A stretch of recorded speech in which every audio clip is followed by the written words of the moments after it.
In the grand theater of power, where influence moves unseen and those with subtle control reign supreme, there exists a law so profound, so quietly effective, that it separates the amateur schemer from the true artist of manipulation.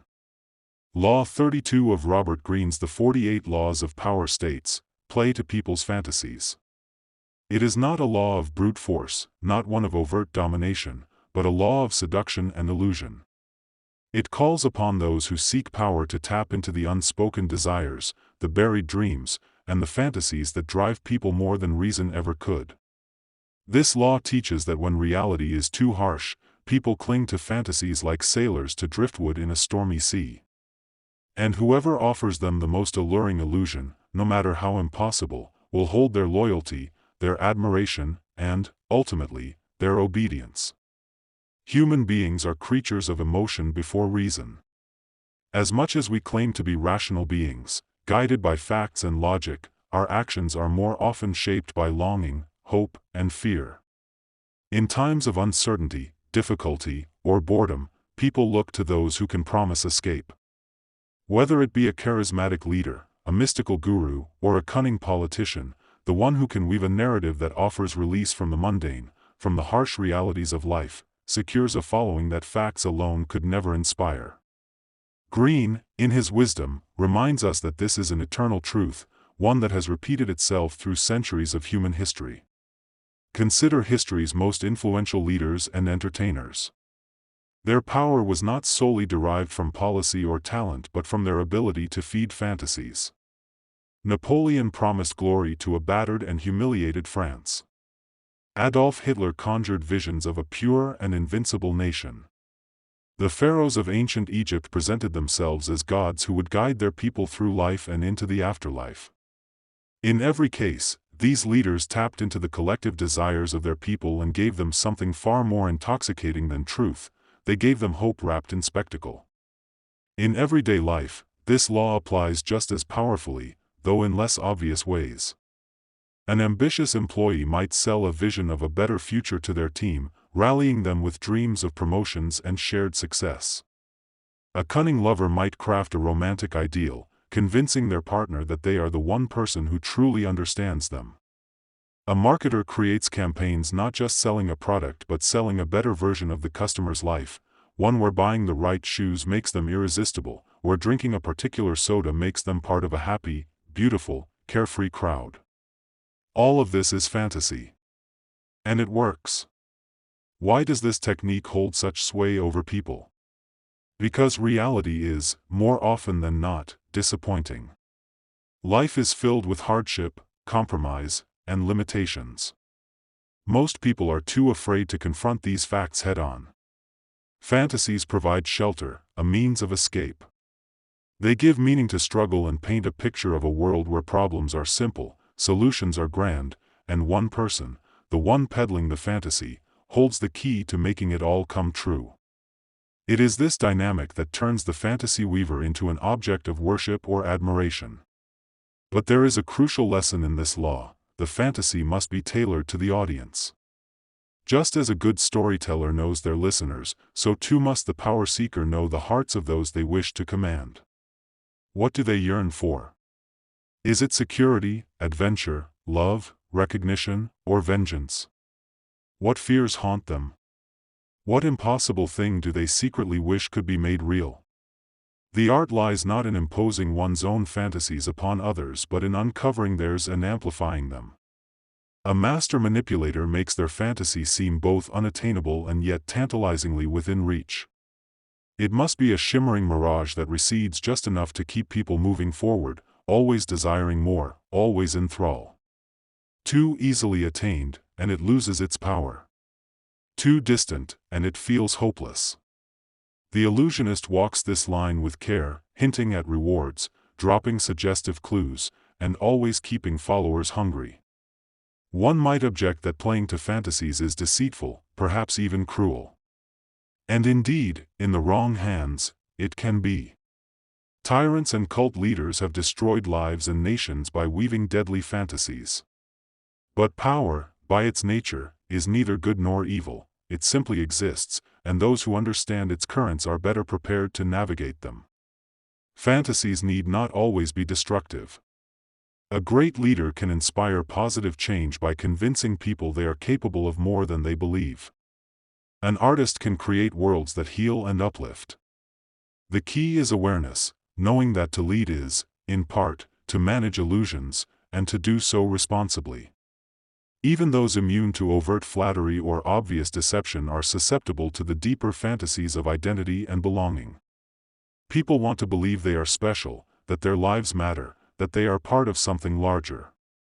The politician who promises national greatness, the guru who offers spiritual enlightenment, the entrepreneur who vows to disrupt the world, all play to this longing.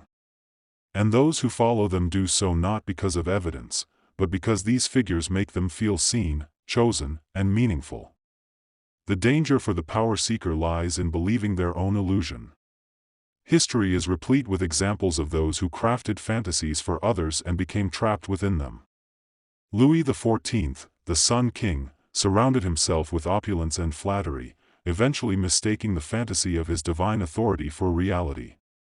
His failure to heed the changing moods of his people contributed to the unrest that would later engulf France. Similarly, modern figures who believe their own PR, who confuse adoration with truth, risk ruin. A wise practitioner of power understands the fantasy is a tool, not a reflection of reality. It is also important to recognize that fantasies evolve. What captivates people today may feel stale tomorrow. The skilled manipulator is always watching, sensing when the old stories no longer captivate and when new illusions must be spun. In this sense, power is a living thing, and fantasies are its breath. To maintain control is to remain the weaver of dreams, adjusting the threads as moods shift, as circumstances change, as new desires take root in the collective mind. Consider also the power of silence and mystery in playing to people's fantasies. When too much is revealed, the spell breaks. Unanswered questions, withheld details, and ambiguous promises allow followers to fill the gaps with their own desires, making the fantasy even more personal, more compelling. A leader who hints at secret knowledge, a lover who remains elusive, a celebrity who seems both glamorous and unknowable, these figures captivate precisely because they allow others to project their own longings onto them. In modern culture, this law is perhaps more visible than ever. Social media influencers craft idealized versions of their lives, selling not products but lifestyles.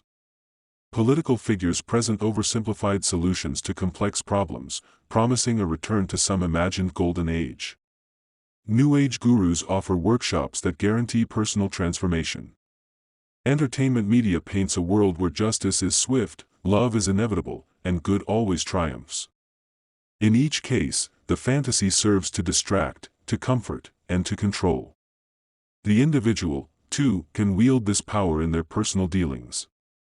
By presenting oneself as the embodiment of what others most desire, whether it be stability, excitement, intelligence, or rebellion, one can attract allies, lovers, and followers. It is not always necessary to fully become this thing, often, the suggestion is enough. A person who cultivates an aura of mystery, who drops hints of exceptional experiences or secret knowledge, who listens attentively and mirrors the desires of others, becomes irresistible. The fantasy need not be declared aloud, it lives in implication, in glance, in subtle gesture. Of course, this approach requires a deep understanding of human psychology. One must be attuned to the unspoken, to what people avoid saying as much as what they admit. Listening is key, not merely to words, but to silences, to sighs, to eyes that linger on certain images. Every person carries within them a landscape of secret wishes, and the observant power seeker learns to map these with care. In relationships, both romantic and platonic, fantasies play a critical role. People rarely fall in love with who someone truly is, they fall in love with the image of who they believe that person to be. The successful lover understands this, carefully shaping the perception they wish to create, feeding the fantasy while revealing just enough to maintain authenticity. This does not mean lying outright but rather emphasizing certain qualities, controlling the narrative of one's life story, and leaving space for the other person to imagine the rest. In business and leadership, the same principle holds. Employees do not work solely for paychecks. They work for recognition, for a sense of purpose, for the belief that their labor matters.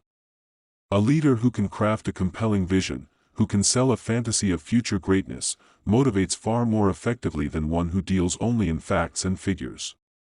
This is why slogans, symbols, and ceremonies carry such power. They are vessels for fantasy, anchoring abstract hopes in tangible form. There is, however, a delicate balance to maintain. If the fantasy strays too far from reality, if it becomes too absurd, or if it fails to deliver occasional glimpses of truth, followers grow disillusioned.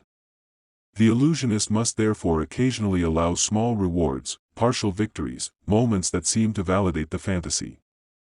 These crumbs maintain belief, ensuring that the followers continue to chase the larger dream. Ultimately, Law 32 reveals a profound truth about human nature. We are creatures of story, of hope, of longing. The cold, hard facts of existence are often too brutal to confront in their entirety. Those who can offer a softer, brighter vision of the world, even if only partially real, hold immense power. The question is not whether it is moral, but whether it is effective. And history, in all its tragedy and triumph, proves that it is.